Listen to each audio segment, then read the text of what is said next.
إن الحمد لله نحمده ونستعينه ونستغفره ونعوذ بالله من شرور أنفسنا ومن سيئات أعمالنا. من يهد الله فلا مضل له ومن يضلل فلا هادي له. أشهد أن لا إله إلا الله وحده لا شريك له وأشهد أن محمدا عبده ورسوله لا نبي ولا رسول بعده. اللهم صل وسلم على هذا النبي الكريم وعلى آله وأصحابه أجمعين. يا أيها الذين آمنوا اتقوا الله حق تقاته ولا تموتن إلا وأنتم مسلمون.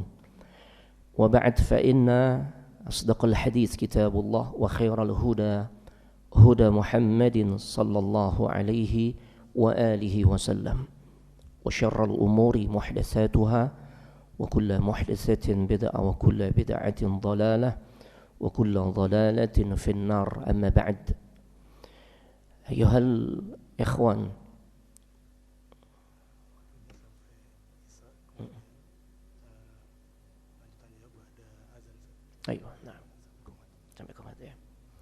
Ayuhal ikhwan wal akhwat fillah, azzani Allahu wa iyyakum. Para ikhwan dan juga akhwat, saudara-saudariku jamaah salat maghrib Masjid Jami' Husnul Khatimah yang semoga dimuliakan oleh Allah Subhanahu wa taala.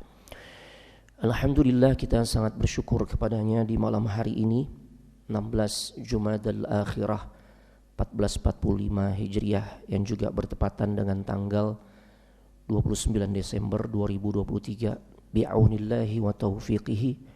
Dengan pertolongan serta taufik dari Allah Subhanahu wa taala, kita semua bisa dikumpulkan di tempat yang Allah muliakan tentunya, yaitu di salah satu rumah dari rumah-rumah Allah, fi baitin min buyutillah, yang dimana di tempat yang mulia ini kita juga melaksanakan satu amalan yang mulia, yaitu hadir di dalam majlis ilmu. Maka tentunya kita sangat berharap kemuliaan pun kita bisa raih. Apa kemuliaan yang sangat kita harapkan kita bisa raih atau kita bisa dapatkan? Tidak lain semoga lewat majlis yang kita hadiri di malam hari ini menjadi salah satu sebab yang akan memudahkan langkah kita semua untuk bisa masuk ke dalam syurganya Allah Subhanahu wa ta'ala. Kenapa kita yakin dan kita berharap seperti itu? Karena memang Nabi SAW menjanjikan, man salaka tariqan yaltamisu fihi ilman sahalallahu lahu bihi tariqan ilal jannah. Barang siapa yang melangkahkan kaki untuk bisa hadir ke dalam majelis ilmu, Allah akan mudahkan jalannya atau langkahnya untuk bisa masuk ke dalam syurganya Allah Subhanahu wa ta'ala. Sekalipun dalam suasana yang sebenarnya nih enaknya di salat maghrib, ngapain jemaah? Balik lagi ke rumah ya. Karena cuaca dingin seperti ini, Masya Allah, enaknya kita duduk di rumah ditemani pisang goreng berikut teh hangat atau kopi hangat ya, Masya Allah. Tapi kita gak lakukan hal itu, kita paksakan diri ya, duduk sampai tiba waktu isya. Kemudian di waktu jeda nanti insya Allah ada sesi tanya jawab untuk kita menghadiri satu majlis yang mulia. Tidak lain majlis tersebut adalah majlis ilmu. Mudah-mudahan ya amal kita atau ibadah kita pada hari ini serta ibadah-ibadah yang kita kerjakan semua diterima di sisi Allah Subhanahu wa taala. Baik jemaah sekalian, semoga dimuliakan oleh Allah Subhanahu wa taala. Materi kajian kita di malam hari ini berjudul Bangga sebagai seorang muslim. Kenapa materi ini kami anggap penting untuk kita bahas di malam hari ini? Karena biasanya di momen akhir tahun kita kehilangan jati diri sebagai seorang muslim. Ya, dari tahun ke tahun kita jalani, momen akhir tahun adalah momen di mana setiap muslim atau banyak kaum muslimin itu kehilangan jati dirinya sebagai seorang muslim yang baik. Dia enggak bangga dengan keislamannya. Ya. Tidak lain tatkala banyak di antara kaum muslimin melakukan tasyabbuh. Apa nih tasyabbuh? Tasyabbuh ini salah satu perkara yang dilarang di dalam Islam, Pak. Yang Nabi SAW katakan, man tasyabbaha biqaumin fahuwa minhum. Barang siapa yang melakukan tasyabbuh itu meniru kebiasaan ya atau adat satu kaum, atau bahkan syiar-syiar satu kaum atau agama lain. Ya, kita ikuti, kita mengekor kepada mereka. Maka kata Nabi, siapa yang melakukan tasyabbuh maka dia termasuk dalam golongan orang-orang yang dia ikuti. Ya, Masya Allah. Makanya pembahasan ini tentu terasa sangat penting jemaah. Apalagi kita hidup di akhir zaman, di era di mana media sosial dan juga kemudahan kita untuk mengakses beragam macam informasi yang seringkali menjadikan kita kehilangan identitas keislaman kita. Ya, dengan kata lain kita nggak bangga tuh dengan keislaman kita jemaah. Ya, padahal jelas umat lain mereka sangat gencar menyisipkan berbagai macam tradisi, ajaran agama, syiar-syiar mereka, bahkan ibadah-ibadah yang mereka lakukan ya disisipkan di dalam gaya hidup atau bahkan ya di dalam berbagai macam tontonan yang kita konsumsi, atau bahkan disisipkan juga di dalam game-game permainan ya, game-game atau permainan-permainan yang suka dikonsumsi atau suka dimainkan oleh anak-anak kita nih jemaah. Ya Allah. Nah, di sisi lain terdapat juga sekelompok kaum muslimin yang mereka terlalu ekstrim nih di dalam menilai perkara tasyabbuh, sehingga ada perkara-perkara yang memang sebenarnya bukan merupakan berasal dari kita nih, bukan berasal dari kalangan kaum muslimin. Ya, akan tetapi sebenarnya di dalam kacamata syariat itu masih bisa ditoleransi jemaah. Ya, tapi sebagian kaum muslimin mereka kenceng nih. Ya. Mutasyaddid. Sangat-sangat bahasa anak sekarang nih ngegas gitu ya. Jadi sampai-sampai enggak memberi ruang toleransi. Apakah semua yang berasal dari luar Islam itu secara mutlak terlarang untuk kita ikuti. Nah, makanya kita butuh panduan ilmu agar kita ya tidak bersikap salah, ya, mensikapi berbagai macam hal-hal yang sebenarnya bukan bersumberkan dalam ajaran Islam atau bukan merupakan bagian dari budaya-budaya Islam, kebiasaan-kebiasaan kaum muslimin. Apakah secara mutlak terlarang? Makanya kita perlu mengilmui jemaah agar pada akhirnya kita bersikap pertengahan. Karena begitulah hakikat seorang muslim, sebagaimana yang Allah firmankan dalam surah Al-Baqarah 143, wa kadzalika ja'alnakum ummatan wasata. Dan yang demikian itu kata Allah, kami telah menjadikan kalian maksudnya kita nih umat Islam itu sebagai umat yang pertengahan. Terlalu tasahul, bermudah-mudah ya dengan hal-hal yang sebenarnya bukan bagian dari ajaran atau tradisi agama kita juga nggak bagus. Karena ini masuk kategori tasyabbuh. Terlalu ekstrim sampai-sampai apapun bentuknya maka haram bagi kita untuk mengikuti ya sesuatu yang bersumber dari luar Islam. Apakah seperti itu? Padahal ya isyarat yang Allah sampaikan umat Islam itu adalah umat yang pertengahan jemaah. Ya, nah, baik. Yang pertama kita akan bahas larangan tasyabbuh ditinjau dari sisi tujuannya jemaah. Jadi banyak alasan nih, kenapa sih tasyabbuh itu dilarang dalam agama Islam? Yang pertama dijelaskan oleh para ulama, karena di dalam Islam ya Islam itu sangat antusias untuk menjaga identitas umatnya agar memiliki karakter sebagai seorang muslim yang baik jemaah. Terlebih kita harus menjaga sesuatu yang paling penting yaitu pada bab tauhid. Cuma ada di dalam ajaran Islam jemaah. Enggak ada dalam ajaran-ajaran agama lain yang ngebimbing umatnya itu untuk benar-benar mentauhidkan Allah. Makanya kita kenal ada istilah Trinitas.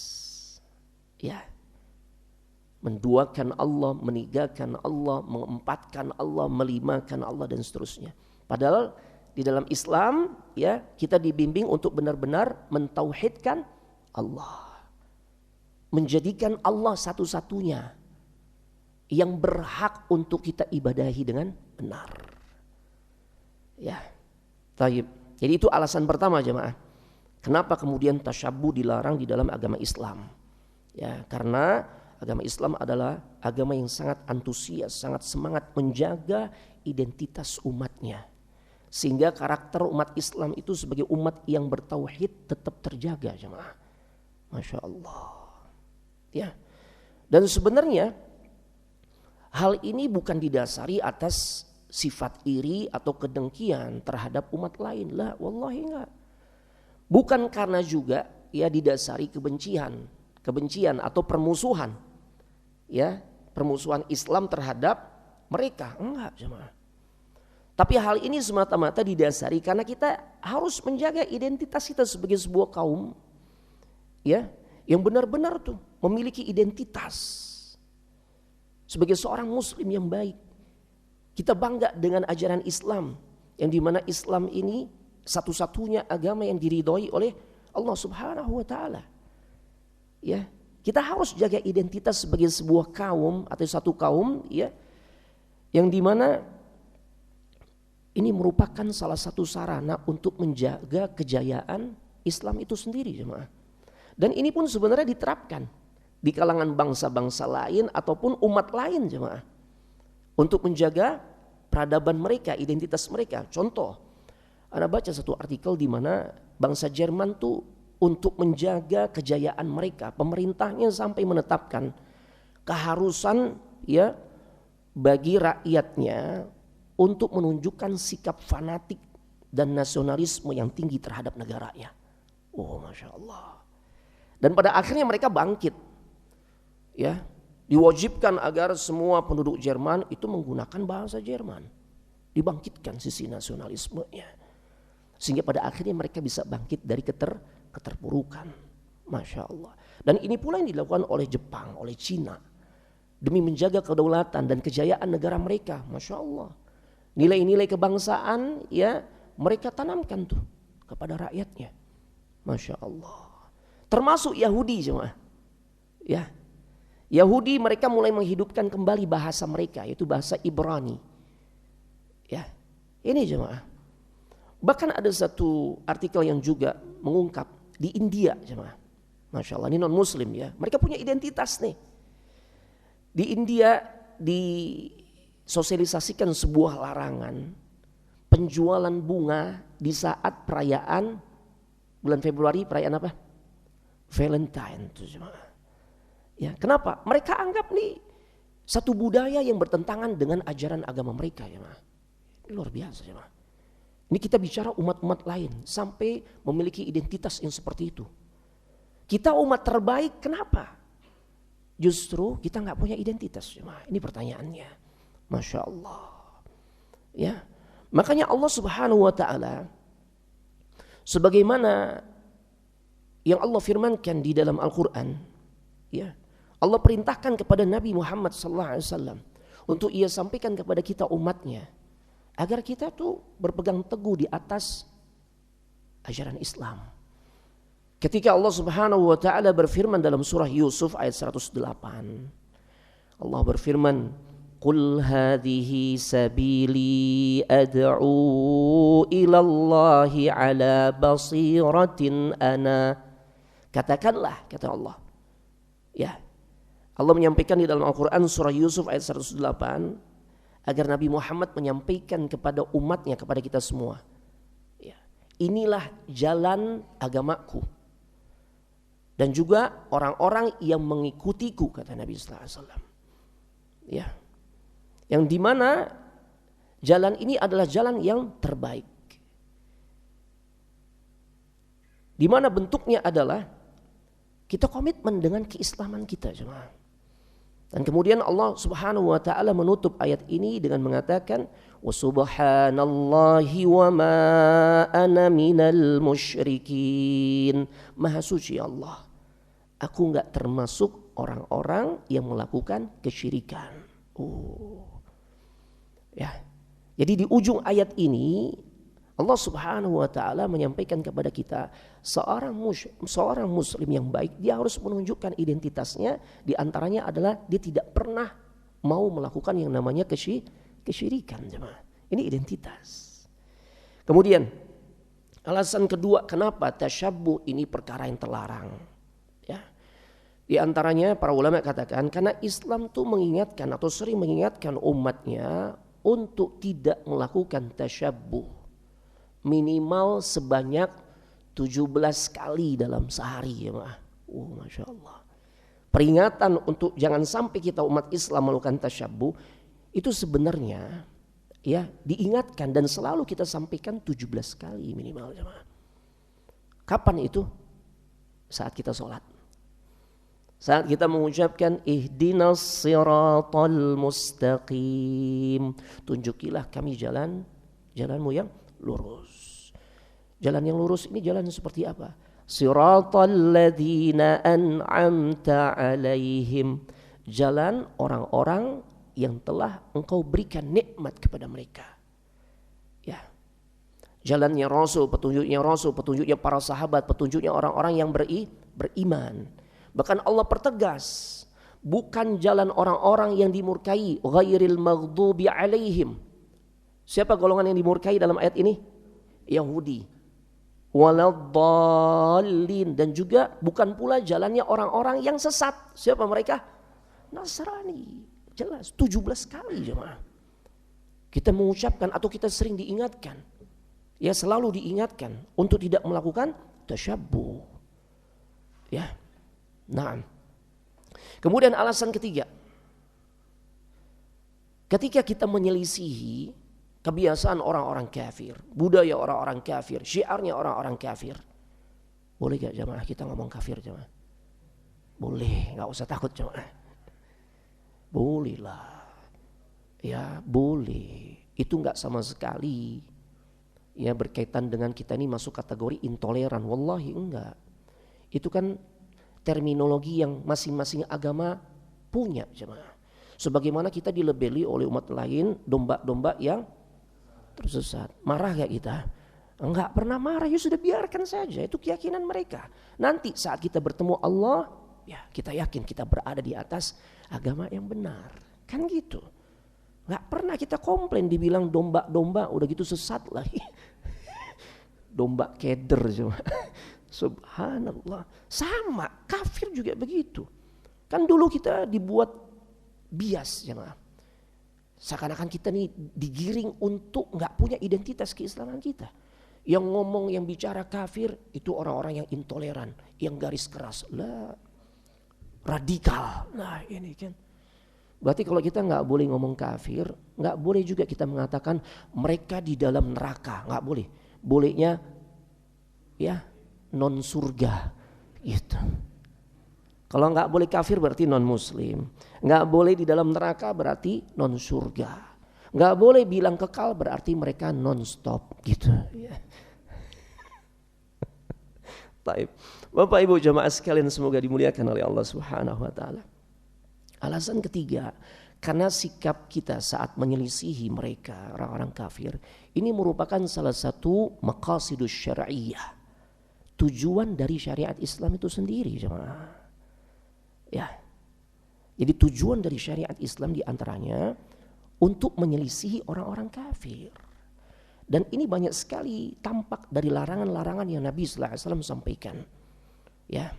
Dan larangan-larangan ini ada pada beberapa poin. Pertama, larangan tasyabbuh di dalam perkara akidah. Ya. Di antaranya di dalam perkara akidah, Nabi melarang keras kita umatnya untuk mengkultuskan dan bersikap berlebihan ya kepada dirinya dan juga kepada orang-orang saleh. Kenapa? Karena yang seperti itu berarti kita mengikuti perbuatan orang-orang Nasara. Ketika Rasulullah SAW mengatakan la tutruni kama atratin Nasara ibnu Maryam. Jangan kalian berlebih-lebihan di dalam memuji diriku, kata Nabi sallallahu alaihi wasallam. Sebagaimana orang-orang Nasrani telah berlebih-lebihan memuji Isa putra Maryam. Fa innama ana abduh, karena sesungguhnya aku hanyalah hamba Allah. Faqulu Abdullah wa rasuluh. Maka katakanlah tentang aku ini adalah hamba Allah dan juga sebagai utusannya. Allahu akbar. Yang kedua, ya, larangan Nabi kepada kita umatnya agar tidak mengkultuskan kuburan-kuburan orang saleh sekalipun. Ya. Ketika Nabi SAW bersabda, ulaika idza mata minhumur rajulus salih banau ala qabrihi masjidah. Umat-umat lain mereka tuh apabila di antara orang-orang salehnya meninggal, mereka bangun di atas kuburannya sebuah masjid atau tempat ibadah. Maka kita nggak boleh, Pak, ya, menjadikan kuburan itu sebagai tempat ibadah. Ya Allah, miris kan kondisi zaman sekarang. Orang begitu khusyuk ketika di kuburan sampai bisa nangis, Pak. Berdoa di kuburan, di masjid nggak pernah nangis, Pak.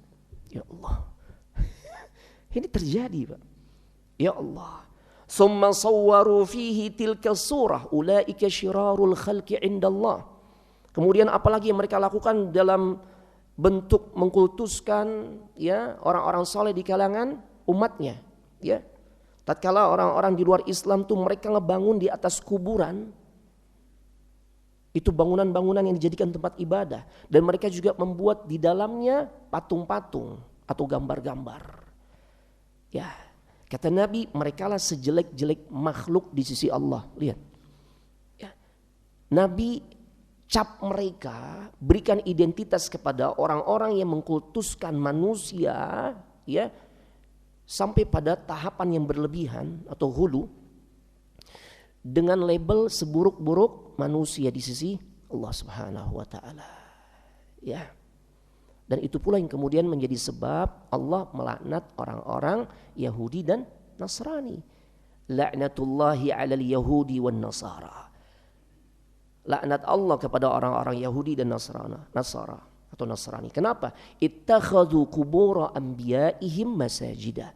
Tatkala mereka tuh biasa menjadikan kuburan nabi-nabi mereka itu sebagai tempat ibadah. Makanya kalau kita udah selesai ke Raudhah, bagi bapak-bapak yang umrah ataupun haji berkesempatan tuh, ya, masuk ke Raudhah. Selesai dari Raudhah kan kita digiring untuk berziarah ke makam Rasul sallallahu alaihi wasallam. Maka Rasul ngebimbing kita saat berziarah ke kuburan, ya, cukup mengucapkan assalamualaikum, ya Nabi Allah wa rahmatullahi wa barakatuh. Bergeser sedikit itu kuburannya Abu Bakar, assalamualaikum ya Abu Bakar As-Siddiq wa rahmatullah wa barakatuh. Bergeser sedikit kuburannya Umar, assalamualaikum ya Umar ibn al-Khattab wa rahmatullah wa barakatuh. Kalau kita mau nambah salawat, tapi tidak diperkenankan berdoa, karena berdoa itu hanya kepada Allah. Ya. Kemudian yang berikutnya, tadi larangan tasyabbuh dalam urusan akidah. Nabi juga melarang kita tasyabbuh dalam urusan ibadah. Ya, di antaranya saat kita puasa, maka kita harus membedakan puasa kita dengan puasa umat-umat lain, karena umat-umat lain juga melakukan puasa. Cuma kita harus bedakan apa yang menjadi pembeda puasa kita dengan umat lain. Sahur. Tuh. Ya. Fadlu ma baina siyamina wa siyami ahlil kitab aklatus sahar. Nabi katakan perbedaan antara puasa kita umat Islam dan puasanya ahlul kitab adalah pada momen makan sahur. Makanya sahur ini jangan disepelekan, Pak. Ya, kita bangunin anak kita, istri kita, keluarga kita tuh untuk makan sahur. Agar terbedakan tuh, ya, ibadah puasa yang kita jalani dengan ibadah puasa umat lain. Ya, kemudian Rasul berpuasa di tanggal 9 Muharram. Tujuannya adalah khaliful Yahud, menyelisih orang-orang Yahudi. Ya, Anda langsung bacakan saya terjemahannya ketika Rasulullah SAW berpuasa di bulan Muharram di tanggal 10-nya yang disebut dengan puasa Asyura. Ya. Kemudian saat itu Rasul perintahkan sahabat untuk mengerjakan puasa di tanggal 10 Muharram yang disebut puasa Asyura. Tapi kemudian sahabat berkata, ya Rasulullah, innahu yaumun tu'azzimuhu al-yahud wan nasara. Ya Rasul, tanggal 10 Muharram itu adalah hari di mana hari yang sangat diagungkan oleh orang-orang Yahudi dan Nasrani. Ya. Maka pada akhirnya Rasulullah SAW berkata, fa idza kana al-'amul muqbil insyaallah sumna yaumat tasi'. Oh, kalau begitu di tahun depan insya Allah kita juga puasa di tanggal 9-nya. Allahu Akbar. Untuk apa tujuannya? Khaliful Yahud wan Nasara, agar kita menyelisihi Yahudi dan Nasrani. Akan tetapi ya, kemudian Allah berkehendak lain. Hatta tuwfiya Rasulullah sallallahu alaihi wasallam. Ya, ternyata Rasulullah sallallahu alaihi wasallam keburu wafat. Tapi beliau sudah menyampaikan tuh pesannya. Makanya kita menjadi faham, disebut sunnah bukan hanya sesuatu yang berkaitan dengan perbuatan Nabi atau perkataan Nabi. Tapi satu lagi dikatakan sunnah itu ya, yaitu tatkala kita mendapati ketetapan dari Nabi sallallahu alaihi wasallam. Ini termasuk dalam urusan puasa Tasu'ah. Nabi kan enggak kerjakan. Karena ada sebagian kalangan, itu mah bukan sunnah Ustaz, kan Nabi enggak kerjain. Ya. Perlu difahami, yang disebut sunnah adalah para ulama memberikan definisi ma udhifa ila Nabi sallallahu alaihi wasallam min qaulin au fi'lin au taqririn. Segala sesuatu yang disandarkan kepada Nabi kita Muhammad sallallahu alaihi wasallam berkaitan dengan perbuatannya, ucapannya dan juga ketetapannya. Ini jemaah. Kemudian Nabi pernah melarang seorang sholat di waktu-waktu terlarang, di waktu-waktu tertentu. La tusallu 'inda tulu'i syams wala 'inda ghurubiha. Janganlah kalian salat ketika matahari itu terbit, dan jangan pula kalian salat ketika matahari tenggelam. Kenapa? Nabi kasih alasan. Fa innaha tatlu'u wa taghrubu 'ala qarni syaitan wa sallu baina dzalika ma syi'tum. Karena ketika matahari terbit dan tenggelam, ya, itu berada di atas tanduk setan. Maka salatlah di antara itu, ya, di antara kedua waktu tersebut. Artinya selain di kedua waktu tersebut silakan kalian salat. Al-Imam Ad-Dahlawi rahimahullah berkata, karena waktu-waktu terlarang tersebut merupakan waktu ibadahnya orang-orang Majusi. Sedangkan mereka adalah kaum yang telah menyelewengkan agama yang telah dibawa oleh Nabi mereka. Ya. Di antaranya mereka menyembah matahari dan meninggalkan peribadatan kepada Allah. Ya, maka kita disuruh menyelisihi. Kemudian tadi larangan di dalam perkara akidah, kedua larangan di dalam perkara ibadah, yang ketiga larangan dalam perkara tradisi. Nah ini jemaah, ya, di antaranya kenapa sih Nabi perintahkan kita nih, anjurkan ya, untuk menyemir uban. Di antaranya untuk menyelisihi orang-orang Yahudi dan Nasrani. Innal Yahuda wan Nasara la yasbuhuna fakhalifuhum. Sesungguhnya orang-orang Yahudi dan Nasrani itu enggak nyemir uban mereka. Maka selisilah mereka dengan cara menyemir uban. Ya, yang penting jangan warna hitam. Tapi jangan juga yang warna heboh-heboh, misalnya pakai pink gitu ya. Ya Allah. Ya biar pirang atau kuning atau hijau stabilo, la haula wala quwwata illa billah. Ya. Taib ya. Nah, seperti itu. Kemudian Rasul perintahkan kita juga untuk pelihara jenggot, jemaah. Nabi katakan juzuz syawarib wa arkhul liha khaliful majus. Pendekin kumis, biarkan jenggot, artinya pelihara tuh jenggot. Ya. Yang disuruh pendekin, yang disuruh dicukur apanya? Kumis. Kita nih kadang ngebalik jemaah. Ya Allah. Kumisnya dibiarkan sampai nutupin bibir. Udah dipandang gak enak. Apalagi kalau lagi makan soto nih repot urusannya jemaah. Belepetan semua. Ya. Jadi disuruh pendekkan kumis, biarkan jenggot. Ana menghargai adanya pandangan fikih yang lain tentang masalah memelihara jenggot. Sebagian ulama membolehkan kita untuk mencukur jenggot. Ya. Cuma kalau memahami satu nas atau satu fatwa atau hasil ijtihad menyeluruh jemaah. Jangan sepotong-sepotong. Sebagian ulama yang membolehkan seorang laki-laki mencukur jenggotnya itu ma'asyurut, dengan syarat. Kapan syaratnya? Di saat selesai dia melaksanakan ihram haji ataupun umrah. Di saat tahallul tuh selain dia botakin atau pendekin rambut, sekalian itu ya. Kondisinya saat ihram atau selesai ihram. Ya. Berarti di mana kondisinya kalau itu? Di Mekah, bukan di Tanjung Barat jemaah. Yang kedua, jenggotnya para ulama katakan sudah melebihi 1 genggaman. Antum tes dulu nih, jenggot antum kayak udah panjang banget. Antum genggam, set. Nah, nongol di bawahnya. Maka yang dicukur, yang boleh dicukur di saat kita selesai melaksanakan ihram haji ataupun umrah di bagian bawahnya. Ini kadang kebalik, di sininya di jenggot. Habislah cuma. Itu cuma ya. Taib. Nah, tujuannya apa? Untuk menyelisihi orang-orang Yahudi dan juga Majusi. Orang-orang Majusi itu biasa ngegundul habis tuh jenggotnya. Ya, Masya Allah. Seperti itu jemaah. Tapi antum jangan balikin ana yang Ustadz kenapa Ustadz gak jenggotan itu? Ustadz gak pakai jenggot. Ana memang tidak tumbuh jenggot. Ini kasus berbeda. Karena pernah dalam satu kajian ana sampaikan sedikit tentang masalah jenggot. Dia komplain ke ana. Ustadz bicara tentang keutamaan jenggot dan larangan mencukurnya. Ustadz sendiri gak jenggotan. Dia bilang itu. Ana bilang, Pak, coba dekat saya Pak. Bapak lihat, adakah tanda-tanda saya mencukur jenggot? Ya. Dia bilang, oh ya gak ada Ustadz. Iya, karena ana memang cuma tumbuh 3 helai Pak. Taib ya. Baik, kita lanjutkan. Rasulullah memerintahkan kita untuk menyelisih Yahudi. Ya.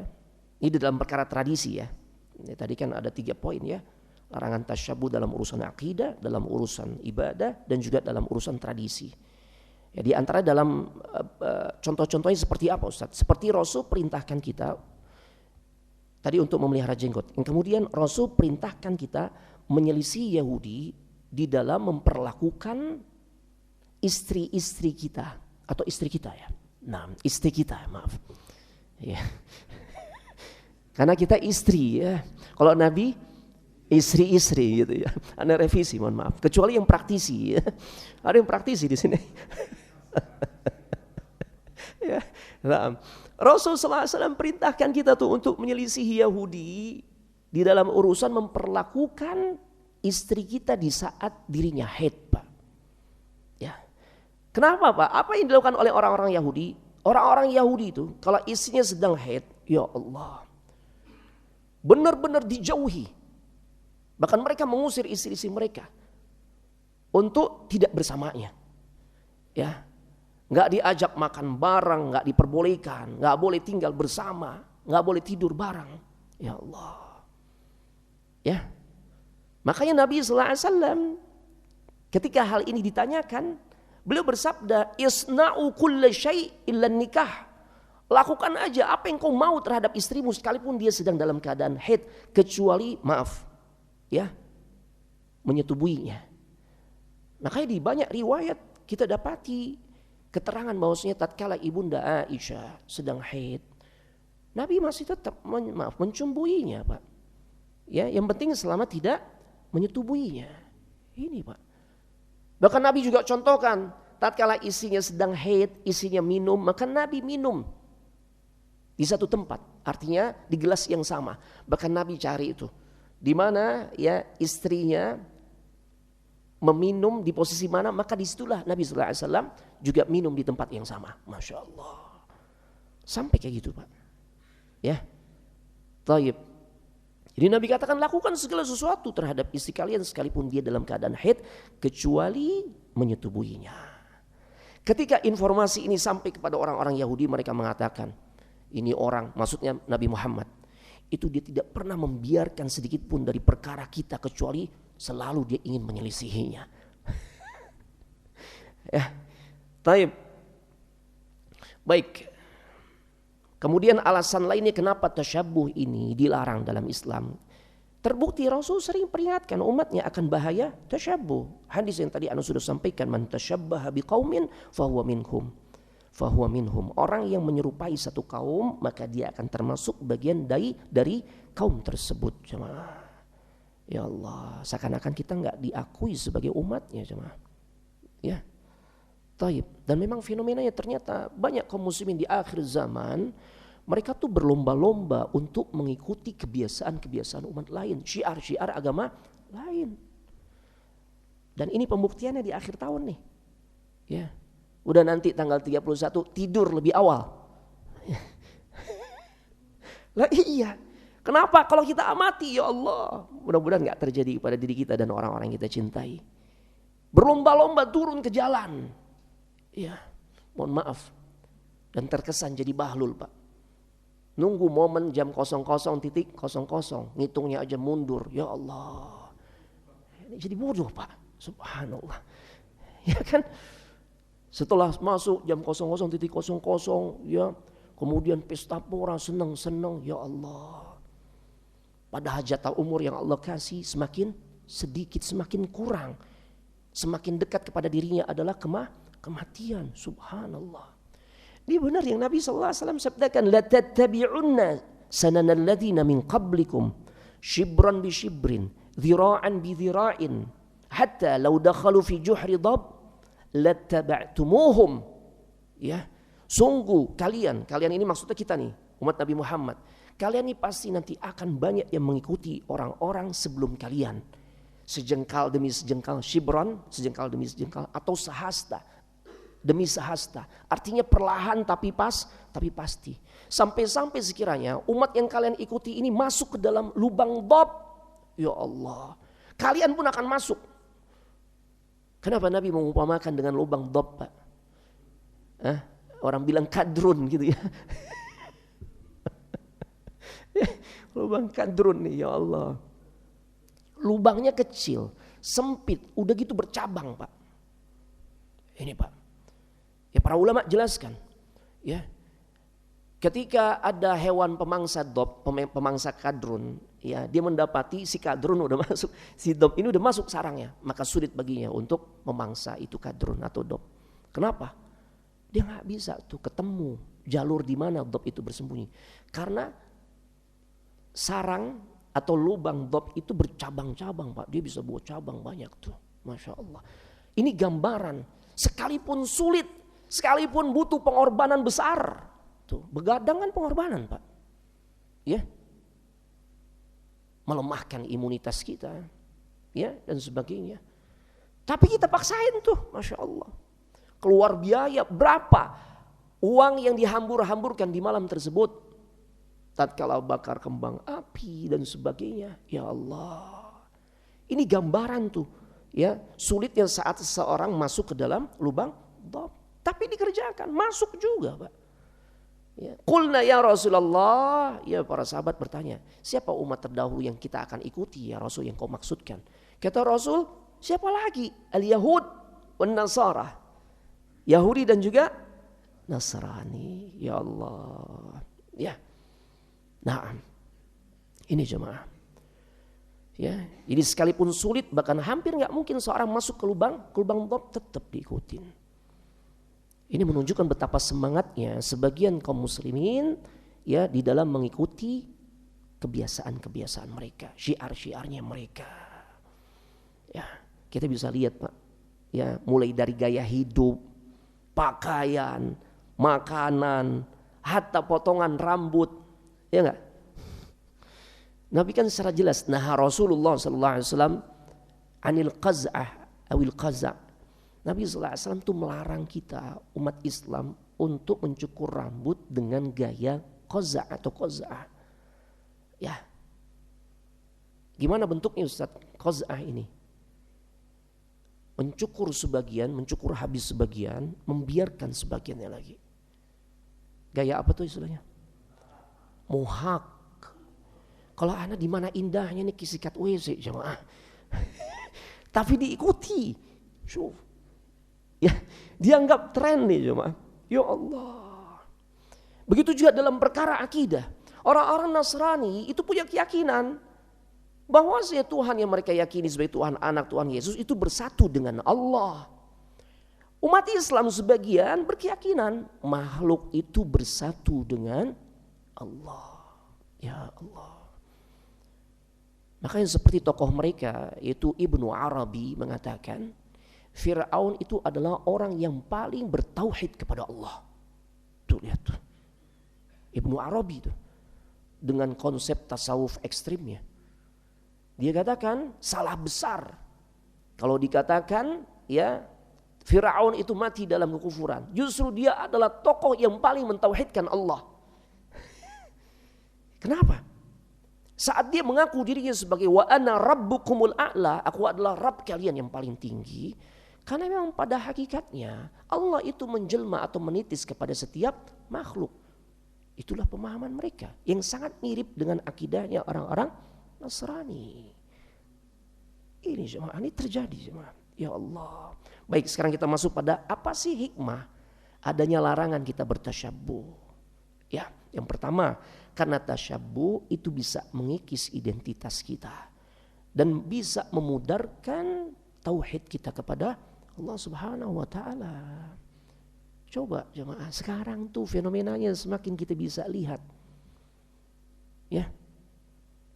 Berselawat di dalam gereja jemaah. Allahu Akbar, ya kan? Ya, selawat di dalam gereja. Ya Allah. Lama-lama nanti terkikis tuh gantian deh atas nama toleransi. Sabtu bulan ini anak Islam dulu. Ya, kalian non muslim masuk ke agama kita. Ya, nanti bulan depan udah kita masuk Nasrani. Ya, sebagaimana kalian telah menunjukkan masuk ke dalam agama kita 1 bulan sebelumnya. Bulan depan kita akan begitu. Itu jemaah yang terjadi. Ya, ini sudah sangat nyata tampak di tengah-tengah sebagian kaum muslimin. Kehilangan identitasnya sebagai seorang muslim. Salawatannya di mana? Gereja. Baca Al-Qur'annya di mana? Subhanallah. Kemudian hikmah lainnya dari larangan bertasyabbuh.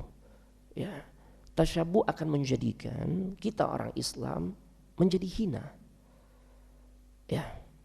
Sebagaimana kita tahu konsepnya nih, logikanya, orang yang mengikuti itu derajatnya pasti di bawah orang yang diikuti, ya orang yang diikuti. Enggak ada yang mengikuti itu dikatakan lebih mulia. Pastilah yang mengikuti itu derajatnya berada di bawah orang yang diikuti. Tasyabbuh intinya kan kita ngekor jemaah kepada umat lain, syiar-syiarnya, ibadahnya, tradisinya, akidahnya. Sama aja kita sedang menghinakan diri kita, merendahkan diri kita di hadapan umat lain. Ya. Pada akhirnya perlahan tapi pasti kita akan melupakan tentang jati diri agama kita tuh. Ini jemaah. Ya Allah.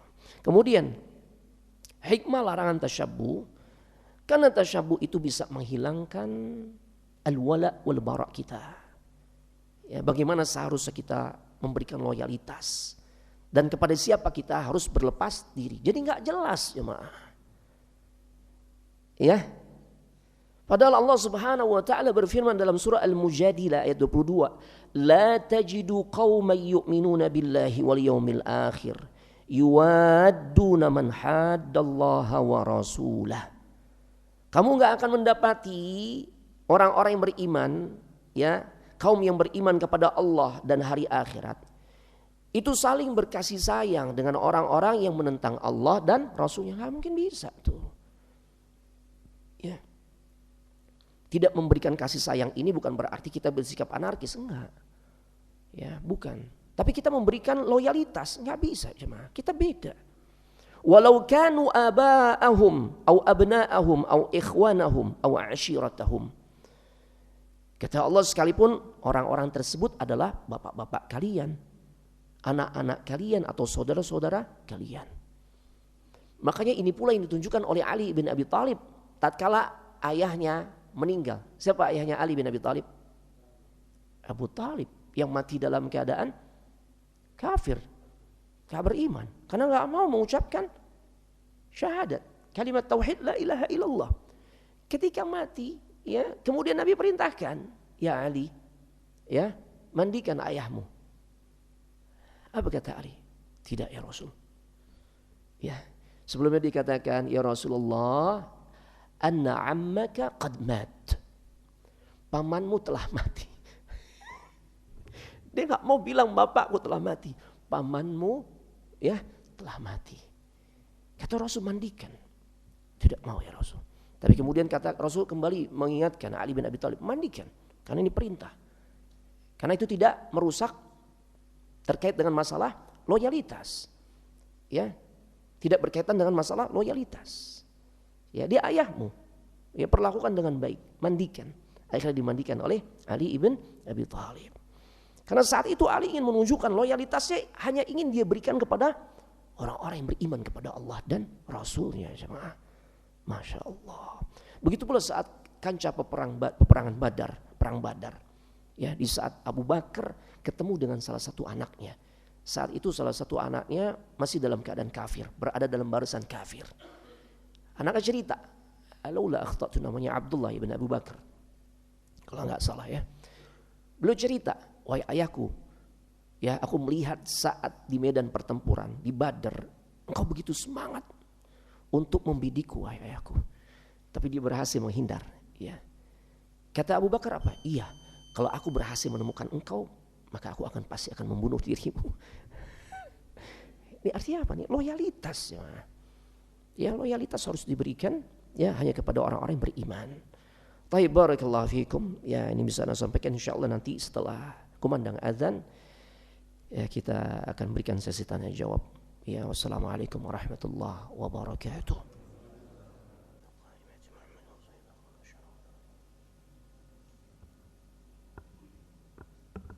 Bismillah. Assalamualaikum warahmatullahi wabarakatuh. Bismillah, alhamdulillah, wassalatu wassalamu ala rasulillah wa ba'd. Jemaah sekalian semoga dimuliakan oleh Allah subhanahu wa ta'ala. Ana sedikit tambahkan ya, ada poin penting nih biar kita juga enggak salah di dalam memahami tentang konsep tasyabbuh. Ya. Ada beberapa kaidah tambahan yang perlu kita fahami tentang masalah tasyabbuh ini. Jadi tasyabbuh diharamkan secara mutlak kalau berkaitan dengan akidah maupun ibadah. Contoh, tasyabbuh dengan orang-orang Nasara di dalam mengkultuskan manusia hingga sampai pada derajat ketuhanan. Meyakini Tuhan itu bersatu dengan makhluk. Ya, mengkultuskan kuburan, meninggikan kuburan, menggunakan lambang-lambang atau simbol-simbol mereka. Ya, misalnya maaf salib, ya bintang Daud atau bintang David. Para ulama juga jelaskan menguncir jenggot ala rabi-rabinya Yahudi. Tuh. Jadi kalau jenggot panjang jangan suka dikepang jemaah. Anda suka lihat dikepang, la haula wala quwata illa billah. Atau para ulama menjabarkan pakai peci yang cuma setengah nih, peci kecil gitu, cuma apa sih istilahnya, bahasa Indonesia apa ya? Ya cuma nempel di ujungnya doang tuh. Itu cara mereka tuh jemaah. Ya, Yahudi itu jemaah. Ya. Taib. Jadi tasyabbuh dalam tradisi juga haram hukumnya apabila tradisi tersebut memang menjadi ciri khas. Tapi kalau bukan menjadi ciri khas mereka enggak diharamkan jemaah. Ya. Taib.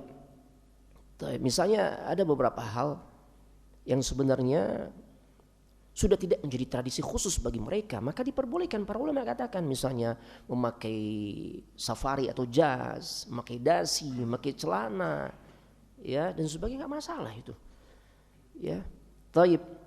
Nah kemudian boleh juga tasyabbuh kepada orang-orang kafir di dalam hal-hal yang bermanfaat seperti teknologi ya, masalah-masalah teknologi, atau misalnya pola hidup sehat, selama tidak melanggar syariat.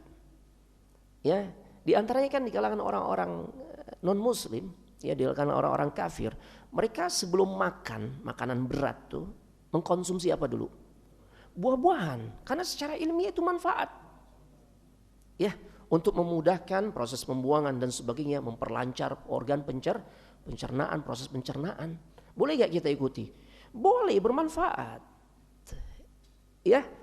Sebagaimana Nabi itu dulu pakai konsepnya orang kafir, orang non muslim. Orang Persia kan non muslim. Ya, Majusi mayoritas. Tatkala ya salah seorang di kalangan mereka yang masuk Islam yaitu Salman Al-Farisi menyampaikan ide strategi perang dengan menggali khandak. Apa Nabi katakan? Oh enggak. Ini caranya orang kafir, kan enggak. Caranya orang-orang Majusi enggak, karena ada manfaat. Strategi perang ini nggak pernah tuh dikenal di kalangan orang-orang Arab, sehingga tatkala diterapkan ini Rasul sangat yakin bermanfaat dan benar kan? Ya, itu bukan berasal dari Islam jemaah. Begitu juga di saat perang Taif, musuh yang dihadapi itu memiliki benteng-benteng yang sangat banyak, sulit untuk ditaklukkan. Akhirnya Nabi ternyata menggunakan ya strategi perang ya di saat membuat alat perang yang disebut manjanik, ketapel besar. Kita suka nonton film kolosal zaman dulu tuh ya, kan kayak gitu ya, ketapel besar. Kalau orang condet bilang selepetan gitu ya. Nah, ini bukan senjatanya orang-orang Arab ya. Ketapel besar manjanik nggak ada di kalangan orang-orang Arab, dipakai oleh Nabi. Kenapa? Bermanfaat. Nabi menggunakan cincin di saat beliau berdakwah kepada para pembesar di luar kalangan bangsa Arab, ya, kepada Raja Heraklius, ya, kemudian Najasyi, Fir'aun di Mesir. Nabi kirimkan surat. Surat itu akan dianggap ya di kalangan internasional di masa lalu kalau terdapat stempel. Ya, makanya Nabi bikin stempel itu. Cincinnya Nabi itu adalah stempel. Nah, itu bukan dari Islam, dipakai oleh Nabi sallallahu alaihi wasallam. Kenapa? Memiliki maslahat. Jadi enggak setiap tasyabuh kepada orang kafir itu ya kemudian dihukumi haram. Kita lihat dulu tuh. Nah, seperti itu ya. Tayyib. Ini bisa Anda sampaikan. Tafadhal jika ada pertanyaan jemaah. Indakum soal? Ada pertanyaan? Masih ada waktu ya? Tafadhal Pak Luqman. Sehubungan dengan hari Natal Pak Ustaz. Aywa. Dan tahun baru. Nah, itu Kementerian Agama sudah mengatakan bahwa tidak ada lagi Isa Al-Masih, yang ada Yesus Kristus. Jadi kalau Natal itu hari lahirnya Yesus Kristus, tahun baru itu adalah tahun barunya Yesus Kristus. Iya. Jadi identitas Kristen itu sudah mantap gitu. Sudah benar-benar dimantapkan. Oh. Jadi memang kita tidak boleh lagi mengatakan selamat hari Natal, karena Natal itu berhubungan dengan Yesus Kristus, bukan Isa Al-Masih. Nah itu barangkali apa masih perlu nggak orang-orang mengatakan selamat hari Natal itu? Selamat hari Natal dengan mudah yang sudah didefinisikan bahwa Natalnya itu Natalnya Yesus Kristus.